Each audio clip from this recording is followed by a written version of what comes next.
Hello everyone, welcome to Navik's Comic Review. So we've had a bit of a change up in schedule. I was originally going to review The Deadly Hands of Kunlun issue number 1, but that one will require a lot of exposition on my part, getting anyone who hasn't seen Iron Fist or read any recent Iron Fist comics into all the goings on of the book. And a whole bunch of other stuff, not to mention in the comic it is pretty exposition heavy itself, so yeah, that kind of thing. So yeah, it's a good comic, just not one I felt was good enough to spotlight. Alright, so there's a mini review of that.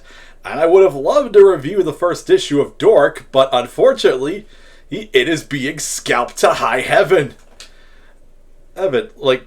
Surprisingly so.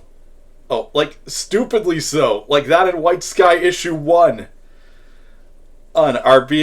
Are ridiculously priced on shit like eBay. On stuff like eBay. Hey, and I'm not paying $50 at the minimum for one issue of a comedy comic. So yeah.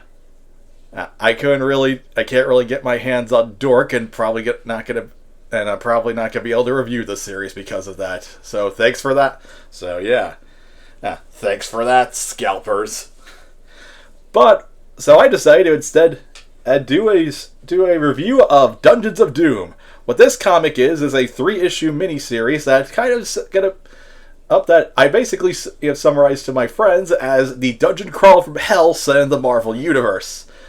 And since we've recently learned news about Avengers Armageddon at the time of recording this video, I think this comic series is going to have some impact leading up into that event, especially since Red Hulk is one of the key players. So, and also this requires me to do a bit less exposition than I would do Iron Fist. Basically, at the end of the last big event, One World Under Doom, Dr. Doom seemingly disappeared or is dead, and according to the bigger world, so that means Latveria and Castle Doom are basically now in a massive, unstable free-for-all. And issue 1 kind of shows a conflict between 4 different groups who want whatever is in Castle Doom. We got a whole bunch of Latverian rebels who have been fighting Doom for years. Hydra, some Hydra goons, which makes sense. Hydra, it's that Marvel's de facto Nazi/terrorist group would want their hands on whatever Dr. Doom had. And the American military, led by the Red Hulk, who, the Red Hulk's going to be a big player in Avengers Armageddon, so yeah, that's why I say this book is going to have massive ramifications for that. And later on, we see a Wakandan guy who's actually not working for Wakanda, named Umbra.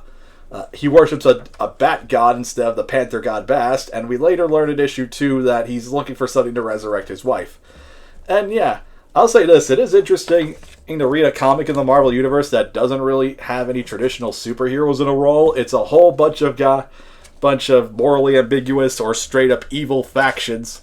It's fighting for control of whatever is it about the horrific stuff in Castle Doom. And yeah, Dr. Doom has had a whole bunch of horrific stuff in there, including this guy, a mutant that's apparently beyond comprehension, and according to a recording left by Charles Xavier. One thing you might also notice is that for each segment, the book is kind of divided into different segments. It's following the different groups after the big battle on the start of the first issue. The Latverian rebels end up coming across some weird multi-eyed horror.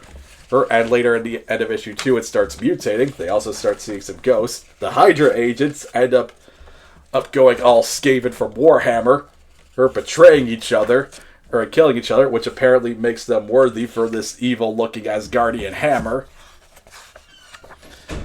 And of course, Umbra is, as I mentioned, is there looking for something. They're looking for something to resurrect his wife at the end of issue 2.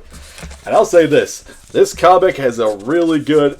The various different arts do make the individual segments stand out, but it does have the downside that this isn't exactly a unified. The book doesn't really have a unified look to it. Though I will say this: the writing for Benjamin Percy and Philip Kennedy Johnson does has managed to just do a good job showing how gruesomely and horrific the stuff inside Castle Doom is it really does give off like a horror comic. Yeah, this basically is a horror comic vibe. I'd like a messed up Bloodborne-esque dungeon crawl. All with a whole bunch of gore and stuff, which that kind of shows you why my channel will never be monetized, because I am not going to censor anything. And yeah, you do get the feeling while reading this issue that that these people are pretty much, well, doomed. The Hydra agents betray each other, or the Latverian rebels start mutating, and whatever mutant force that was trapped in there, it was possessing and taking over, or the American soldiers, which, Lord help us if that thing ends up possessing the Red Hulk. Maybe that's the cause behind Armageddon. Oh, and there's also some stuff related to Khonshu in here, because apparently Victor Von Doom had a whole bunch of stuff up inside. And yeah, not really going into a lot of specifics about the characterization. The characters aren't really that deep, but you get enough of them through their dialogue and narration to get a sense of who each character is. I kind of want to leave that for you guys, if you want to read this, which I do highly recommend checking out Dungeons of Doom. There's only one issue left coming out in March. I'm definitely going to be reviewing that week in particular. That Dungeons of Doom 3 comes out is going to be a stacked one. So yeah, I give both issues, Who's 1 and issue 2 of Dungeons of Doom, a 4 out of 5. Again, it's not a perfect score because, again, no unified. The art looks a bit different, and the characters are a bit well, I say it's more just like they're not. Like I said, that's kind of the issue with a 3-issue miniseries. You're not going to have a lot of room to flesh out the characters. So, but yeah, if you want just a really good horror-themed dungeon crawl comic, and it happens to be set in one of the big 2 comic book universes, I highly recommend you guys pick this one out. So yeah, until next time, please be sure to leave a thumbs up, subscribe to the channel, and hit the notification bell so you know when I cover the next issue. Until then, have a great day.